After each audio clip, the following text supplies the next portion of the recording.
Hello everybody, welcome back to my channel where skincare is all about progression over perfection because perfection doesn't exist. Got slightly different when beauty turns ugly for you today. There's so much shit happening that I kind of had to create this like mini stories video. So like mini uglies, ugly news. So I have 3 different beauty related stories for you today that kind of ended up in disaster. Let's get straight into it and let's start off with the headlines. 2 men were set on fire after an explosion by a Gwyneth Paltrow Goop candle. Now, the headlines were kind of inaccurate, so I'm going to tell you what actually happened. So it's Tuesday the 11th of July this year. News outlets reported that 2 men were allegedly set on fire in a sort of freak accident at an event in Gwyneth Paltrow's Goop store in the Hamptons. The event actually took place on the 25th of June after staff who were actually catering the event thought it'd be a good idea to make s'mores on a candle holder. So as I said, the headlines were kind of exaggerating. These weren't Goop candles, these were kind of candle holders. They were just like display pieces. So these candle holders were filled with ethanol alcohol and basically set on fire in order to make like mini campfires to cook s'mores. Do you cook s'mores? I don't know, s'mores are like an American thing. This apparently caused an explosion, actually caused facial burns to one victim and the other suffered more severe injuries, having to be transported to hospital via a helicopter. And Goop are being honestly a little bit strange about this, which doesn't surprise me in any way, but they released a statement saying there was an accidental fire in connection with a s'mores station at the Goop store recently. We are wishing a speedy recovery to the 2 injured parties and are grateful there were no additional injuries. No candles were used at the time of the accidental fire, a Goop representative said. Goop declined to respond to how the fire ignited, kind of skirting around the issue, trying to kind of like not have any responsibility, which I guess in a way it was down to the training of the catering staff. Sergeant Harbour Village Chief of Police Austin J. McGuire, who was there on the scene, said that he's never seen anything like this in his 26 years of service and added that the s'mores probably tasted pretty disgusting.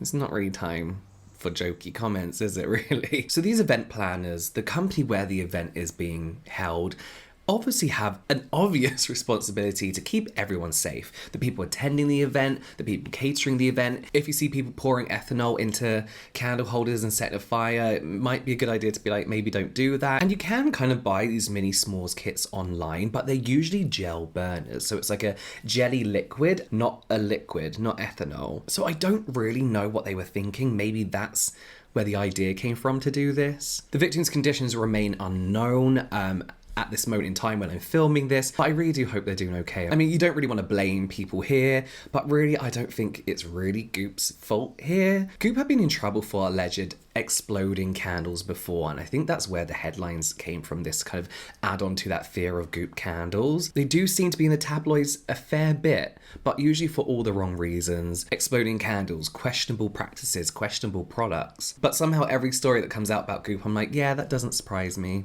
Do you know what I mean? So yeah, I really do hope those victims are okay. I hope they're doing well. If you can find anything about them or how they're doing, please let me know in the comments. Esthetician finds Neutrogena face wash beads stuck in a lady's face. I got this sent to me so much and I couldn't believe this story. Like, we all know this Neutrogena face wash, right? So a lady called Emma Clenzy, basically she went viral on TikTok recently after her esthetician found microbeads from Neutrogena's grapefruit face wash stuck in her pores. Let's watch the video. Guys, this is wild. So I just went and got my facial. I'm feeling sleek. And she asked me mid-facial, she said, what kind of face wash are you using? And I was like, well, I ran out of my normal stuff, so I've been using Neutrogena, like the grapefruit stuff. And she was like, are there like orange or red beads in it? I was like, yeah, there is. Their beads, Neutrogena beads, have been stuck in my face. Stuck in my face. She pulled out multiple Neutrogena beads. If you are using Neutrogena grapefruit scrub, stop. I'm going back to Fry Skincare immediately. What? Crazy, wild. I feel so much better. This was a bead. This was a bead. Like, there were beads in my skin. And I'm so freaked out. And I'm so thankful for my esthetician.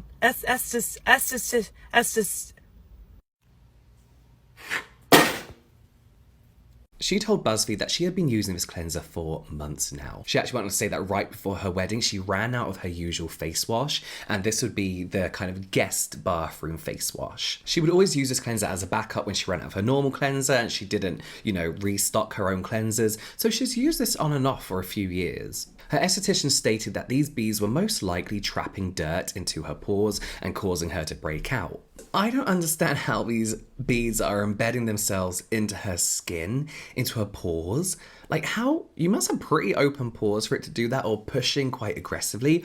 I don't really know. So Emma goes on to tell BuzzFeed that the weirdest thing about this is that her skin wasn't irritated, she wasn't really breaking out. She has sensitive skin, but she felt like her skin was actually doing good. She had no idea that these beads were in her. I guess you wouldn't, would you? Like, if they're really in there, you wouldn't know. Emma, who's been seeing her esthetician for quite a few years, her esthetician's called Taylor at Aesthetique, basically started in the extraction, pulling out all these little beads from her face, basically explained to Emma how this could even happen, because even I'm a bit confused. But the esthetician thought that this is what the esthetician thinks is happening. She says that basically when you wet your face with warm water, you're opening your pores. We know that's not true. She says you then use a washcloth to get in there and get the dirt out. In this situation, the bead was going into the pore to clean, but getting stuck in there and most likely never even clearing out the dirt. Then you finish your routine and close up your pores.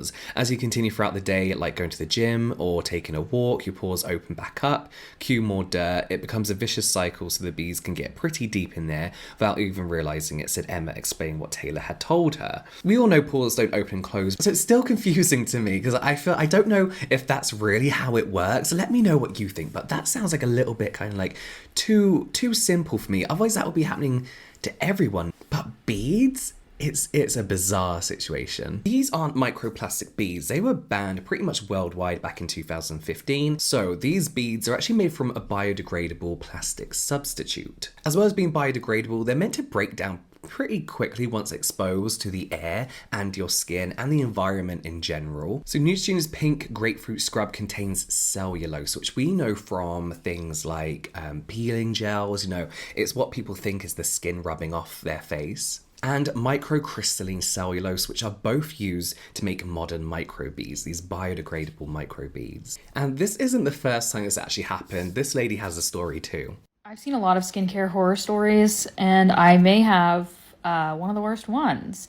When I was in high school, I had very, very severe cystic acne. I'm talking like I couldn't even face the water in the shower without crying because it was so painful.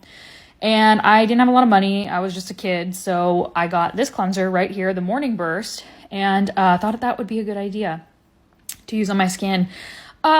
No, because a couple weeks after I was using the cleanser, I was feeling my skin and I noticed that there was like something that was like not normal. It was like a really hard bump and it was kind of like an open wound. And so I popped it, which you shouldn't do, but in this case I did. And it was one of the beads from that cleanser stuck under my skin. Thinking about it still like makes me cringe as like somebody who's super into skincare now. Like I don't know what I was thinking, but again, I was a kid. But to this day, I have like a little blue kind of like mark under my skin here, and I wonder if one of the beads is still stuck under my skin. But anyway, yeah, that's my fun skincare mistake story. Neutrogena have yet to comment. These brands aren't very good at commenting, are they? If I was Neutrogena, I'd be like, oh my god, like this is weird. Like, we'll look into this and we'll make improvements. Next isn't a story, but more of like a warning. I received a DM from someone talking about their nightmare of a shopping experience in Sakare, I believe it's called, in Bond Street. And it reminded me of my own bad experience with this brand and the lengths I had to go through to escape this shop. Now, this brand also own a few other brands from what I gather, and you usually see these kind of pop-up skincare shops in the middle of big shopping centres like Westfields in, Bond Street. And they're the people who wear like shirts and aprons and ask to see your hand, and they'll be like, let me ask you a question out of nowhere, and then they'll start exfoliating your hands for no reason. But the kind of brick and mortar shop is called Sakare. I might be saying that wrong. Sakare, I don't know. They say Sakare, I'm going to call them, is all about looking and feeling your best, an exclusive journey to beautiful skin. We invest in research and development to create our scientifically proven infusions of the most powerful ingredients that nature has to offer. Our boutique stores are located throughout Europe, with our flagship store located on London's new Bond Street. To me, that all sounds very vague. We use science and developments and research to make our products. You know, it's all very like, basically, to cut long story short, their products seem like a little bit dropship to me. These are the people that always hire quite semi-attractive people to stop you and gain your attention and kind of like gaslight you into going into their shop or using their products. But what they're most notorious for, going from my own experience and their online reviews, are their super aggressive selling tactics. Possibly illegal selling tactics. They will often lure in tourists, older people, I guess, in my opinion, people who they see as vulnerable. And they'll start immediately demonstrating products on you. Like I said, usually starting with a hand exfoliation. And they will aggressively upsell and upsell and upsell. And almost bully you into buying skincare. And when you come to checkout and you realize how much the products cost, they then start discounting, start offering huge discounts, anything from 15 up to 75%. And you think, how are they doing this? Now, let me share my own experience. I lived in London for 7 years. Being a skincare content creator, I saw this new shop and I was like, I kind of want to see what it's all about. So I went in of my own accord. I wasn't lured in by anyone. The moment I went in, this man started exfoliating my hands, and I remembered they were in Reading in the Oracle Shopping Centre, they were in Westfield. This is that Dead Sea brand that do the magnet mask, that do the peeling gels, that do all these same products in different packaging. And I was looking around while he was exfoliating my hands, not paying attention because it was just like a salt scrub. I saw the more mature people in there, the tourists in there, all being like talked at, not talked to or in conversation. They were literally selling and selling and selling. I saw one lady put products in this older lady's basket. She hadn't even said she wanted them. And I couldn't talk my way out of this. I couldn't literally be like, oh no, I don't want to be here. No, thank you. Because I couldn't get a word in. So I had to pretend I was having an allergic reaction.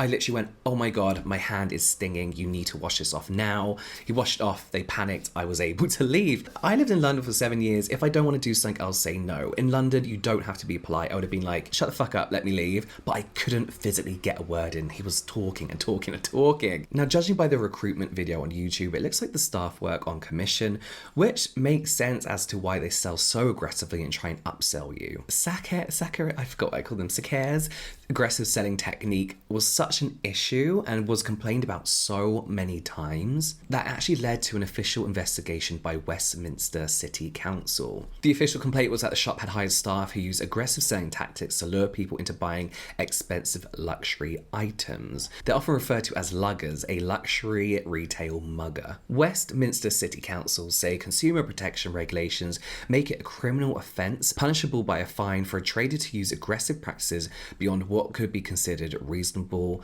that could affect a shopper's transactional decision. When asked by The Times about this, Sakere said, "We welcome any investigation as there are other retailers in the West End using such aggressive tactics."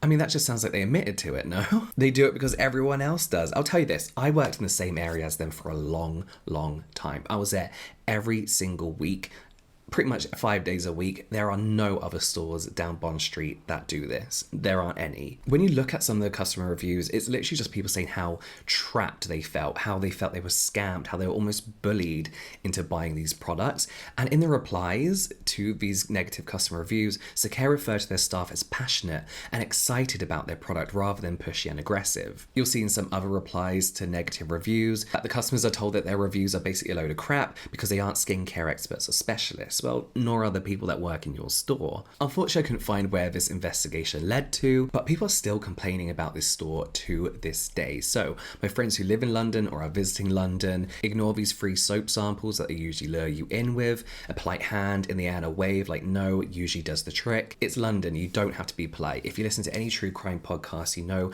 being polite to strangers can get you in a lot of trouble. I have reached out to Sakere with a list of questions, my experience, and asking for a comment. As of filming this video today, they haven't replied. So let me know if you've come across this brand at all, what you think of the Goop story, and the Neutrogena one is a very odd one, in the comments down below. And you can watch a full playlist of When Beauty Turns Ugly and longer videos here, and some general light entertainment here, and I'll see you over there.